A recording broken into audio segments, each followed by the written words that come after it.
হাদিসের মধ্যে আছে মুসা নবীর মতো নবী আল্লাহর কাছে হাসরের ময়দানের ব্যাপারে বলছে, আল্লাহ হাসরের মাঠে লা আসআলুকা লিয়াউমা উম্মি ওয়ালা উখতি, আমি আমার মাকে চাই না, আমি আমার বোনকে চাই না, বাল আসআলুকা লিয়াউমা নাফসি, আমি মুসা কেবল আমাকে বাঁচাইতে চাই, আমাকে বাঁচাইতে চাই।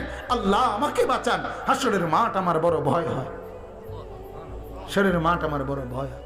আল্লাহর নবী সাল্লাল্লাহু আলাইহি সাল্লাম বলেন, ইয়াকুব নবী নিজের চোখে দেখবে ইউসুফ নবী ওনার ছেলে দাঁড়াইয়া আছে সামনে, এটা সেই ইউসুফ যার জন্য দুনিয়ায় কানতে কানতে চোখ সাদা বানায় লাইছে। সেদিন হাসরের ময়দানে নবী বলেন, একবারের জন্য ইয়াকুব নবী বলবে না যে আল্লাহ আমার ছেলেটার কি হবে, ইয়াকুব নবী বলবে, ইয়া রব্বি নফসি নফসি, আল্লাহ আমাকে বাঁচান, আমাকে বাঁচান। ওরটা ও বুঝবে, আমারটা আমি বুঝতেছি।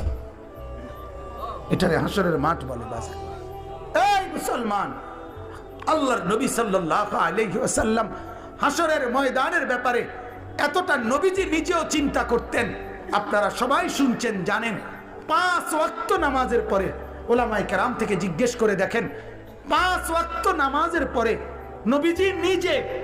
নবীজি নিজে যার হাসরের আখিরাতের মর্যাদার কোনো সীমা পরিসীমা নাই, সেই নবী 5 ওয়াক্ত নামাজের পরে যে কতগুলো দোয়া করতেন, এর মধ্যে একটা দোয়া, নবীজির একটা দোয়া ছিল এটা, আল্লাহুম্মা হাসিবিনি হিসাবান ইয়াসীরা, আল্লাহ এই বন্ধু আমি আপনার, আমারও বড় ভয় লাগে, আমার হিসাবটা সহজ করে দিয়েন। নবীজি বলছেন এই কথা।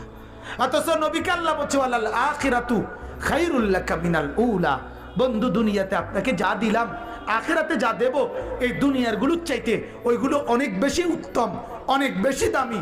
এরপরও নবী বলে, আল্লাহ আমার ভয় হয় আমার হিসাব যেন সহজ হয়। অথচ আখিরাতে ওনার মর্যাদার কোনো সীমা পরিসীমা নাই। আল্লাহ তাআলা হাদিসে কুদসিতে বলছে, বন্ধু হাসরের মাঠ আমি আপনার মাঝে আর আমার মাঝে ভাগ করে নেব, কাসামতুল কিয়ামাতা বাইনি ওয়া বাইনাক, আমার মাঝে আর আপনার মাঝে কিয়ামতের দিনটাকে আমি ভাগ করব। আনা মালিকু ইয়াউমিদ্দিন আনতা সাহিবু ইয়াউমিদ্দিন, আমি হব কিয়ামতের দিনের মালিক, আপনি হবেন কিয়ামতের দিনের বাদশা। আপনি বলবেন আমি শুনবো, আপনি সুপারিশ করবেন আমি গ্রহণ করব, আপনি চাইবেন আমি দিতে থাকবো।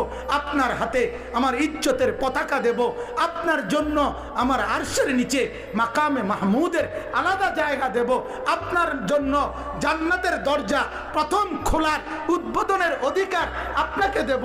এত মর্যাদার পরেও নবী বলতেন, আল্লাহ তবুও